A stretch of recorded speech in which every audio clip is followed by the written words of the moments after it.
অনেক ভাই কোনো কোম্পানিতে জব করেছেন, তখন কোম্পানির টাকা তিনি অবৈধভাবে নিজের পকেটে নিয়েছেন, সরিয়ে নিয়েছেন। আল্লাহর ভয় ছিল না। যখন আল্লাহর ভয় এসেছে, তার ঈমান তাজা হয়েছে, তিনি আলহামদুলিল্লাহ সেই টাকাগুলো ফেরত দিয়ে প্রায়শ্চিত্ত করতে চান। এটা কি অ্যাপ্রিসিয়েট এবং অভিবাদন করার উপযুক্ত কিনা বলেন? এটা ভালো কাজ না?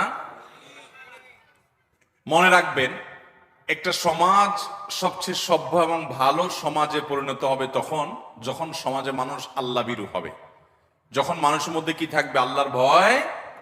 কদিন আগে আপনারা বিভিন্ন জাতীয় দৈনিকে দেখেছেন, একজন ভদ্রলোক, বয়সে বেশ অনেক বৃদ্ধ হয়ে গেছেন, তিনি রেলওয়েতে চাকরি করেছেন এবং রেলের বহু ফাঁকি ঝুঁকি দিয়েছেন, টাকা পয়সা অনেক সময় তিনি বিভিন্ন জায়গায় চড়েছেন, টিকিটের টাকা দেন নাই, বিনা টিকিটে ভ্রমণ করেছেন, ইত্যাদি ইত্যাদি। পরবর্তী তিনি রেল কর্তৃপক্ষের সাথে সাক্ষাৎ করে দেখা করে তার সকল টাকার আনুমানিক সর্বোচ্চ এর বেশি হবে না এরকম একটা ফিগার তিনি সরকারি ঘরে জমা দেওয়ার জন্য হাজির হয়েছেন। তার ভিতরে এই চেতনা আসার একমাত্র কারণ হলো আল্লাহর ভয়। আল্লাহর ভয় ছাড়া আর কিছু।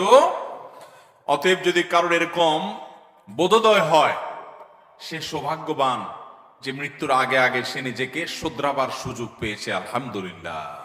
এখন কথা হলো, আপনি যে দোকানে চাকরি করেছেন, যে কোম্পানির কাজ করেছেন, সেখান থেকে টাকা আপনি সরিয়েছেন, হারাম কাজ করেছেন, এখন সেই কাজগুলোকে আপনি, সেই টাকাগুলো আপনি কি করবেন? উত্তর হলো, ওই মালিককে আপনি ফেরত দিবেন। এখন কথা হলো, মালিককে যদি বলে ফেরত দিতে যাই তখন উল্টা ঝামেলা হবে। যদি ঝামেলা হবে মনে হয় তাহলে এক কথা, আর না হলে আরেক কথা।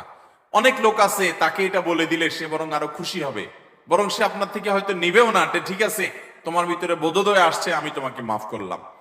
আর যদি বলে দিলে আপনার ইতস্তত বোধ হয়, তাহলে আপনি বলে দেওয়ার দরকার নাই। যে কোনো ভাবে তার অ্যাকাউন্টে টাকাটা পাঠিয়ে দেন, তার বিকাশ নম্বরে টাকাটা ঢুকায় দেন, এটা খামে করে দিয়ে বলেন এটা আপনার পাওনা টাকা, কিসের টাকা এত কথা জিজ্ঞেস করেন না, এটা আপনি পাবেন, বাস রেখে দেন। বিভিন্ন ভাবে তার অ্যাকাউন্টে যে কোনো ভাবে টাকাটা ঢুকাই দিলে আপনি দায়মুক্ত হবেন। আর যদি ওই লোককে খুঁজে পাওয়া না যায়, তাহলে তার পক্ষ থেকে দান করে দিবেন। আমি 2004-05 সনের দিকে ঢাকার এক মসজিদে আমি যখন নামাজ পড়াই, এক ভদ্রলোক সরকারি বড় একজন কর্মকর্তা ছিলেন। তিনি কয়দিন পর পরই তার জমি জমা দান করেন, অমুকটা অমুক গরিব মানুষকে দিয়ে দেন, মাদ্রাসায় দিয়ে দেন, মসজিদ দিয়ে দেন, অনেক বেশি একসাথে দিয়ে দেন। উনি আমার কাছে একবার এসে বললেন, হুজুর ছেলে মেয়েরা তো পারলে আমাকে মারে। আমি বললাম সমস্যা কি? বলে যে সমস্যা হলো এত বেশি দান করি, একটা জায়গা পাইছি, এটা একজনকে দিয়ে দিছি, ওইটা একটা মাদ্রাসাকে দিয়ে দিছি, ওইটা একটা এতিমখানাকে দিয়ে দিছি। এগুলো দেখে আমার সন্তানটা বলে মানুষ তো দান করে, তাই বলে গোটা জমি ধরে এইভাবে দেয়, তাহলে তো আমরা রাস্তা বিক্রি হয়ে যাবো কয়দিন পরে। তাই আমি বললাম ছেলেরা তো ঠিকই বলছে, আপনাকে এত বেশি দান করতে কে বলছে? দানের তো একটা সীমা আছে। নবী করিম সাল্লাল্লাহু আলাইহি ওয়াসাল্লাম বলেছেন, তুমি এত বেশি দান করে থুয়ে যাও না যে সব দান করে থুয়ে গেলা আর তোমার সন্তানরা পরে মানুষের কাছে হাত পাতলো, তাদের জন্য কিছু রেখে যাওয়া, এটা নবী সাল্লাল্লাহু আলাইহি ওয়াসাল্লামের আদর্শ। আপনি দানও করেন, তাদের জন্য কিছু রেখে যান, এটা তো ঠিক। তখন ভদ্রলোক আমাকে বলল, হুজুর আপনি আমার দুঃখটা বুঝলেন না। বললাম বলেন না, দুঃখ কি আপনার? বলেন যে দুঃখ হলো ভাই, সরকারি চাকরি করেছি, অল্প কিছু বেতন পাইছি, এই বেতনের টাকায় সংসার এবং ছেলে মেয়েদের পড়ালেখার খরচ চালাইতেই কষ্ট হইতো। আমার যত জমি জমা আছে, যত অ্যাসেট আছে, এর বেশিরভাগই হলো 2 নম্বর টাকা। এখন ছেলেদেরকে তো আর একটা বলতে পারি না, মেয়েদেরকে তো এটা বলতে পারি না, সব চুরি ডাকাতির টাকা, সব টিন চুরি গম চুরির টাকা, ত্রাণের টাকা, চুরির টাকা, এটা টাকা সেটা টাকা, এগুলো করে করে আমি এগুলো করছি।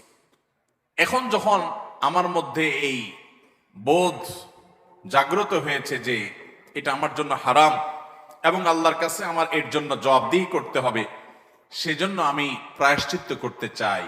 মালিক খুঁজে খুঁজে এখন আর দেওয়া সম্ভব না, কোথায় চাকরি করছি, কার কাছ থেকে ঘুষ খাইছি, কারে কোথায় খুঁজে পাবো, এই জন্য এখন দিয়ে দিয়ে আমি মুক্ত হতে চাচ্ছি, কিন্তু সন্তানরা রাজি না। ভাইরা আমার, মৃত্যুর আগে আগে প্রতিটা হারাম টাকা হয় মালিককে, আর মালিককে দেওয়া সম্ভব না হলে, খুঁজে পাওয়া না গেলে গরিব দুঃখীকে দান করবেন, ওই মালিককে সওয়াবের নিয়তে নিজে সওয়াবের নিয়ত করা ছাড়া, তাহলে ইনশাআল্লাহ দায়মুক্ত হতে পারবেন। অতএব মালিককে যদি না পান বা দেওয়া না যায় একান্ত, তাহলে অন্য কোনো গরিব দুঃখীকে দান করবেন, ওই মালিকের তরফ থেকে তাকে সওয়াব দেওয়ার উদ্দেশ্যে। ইনশাআল্লাহ আল্লাহ তাআলা আপনাকে দায়মুক্ত করবেন।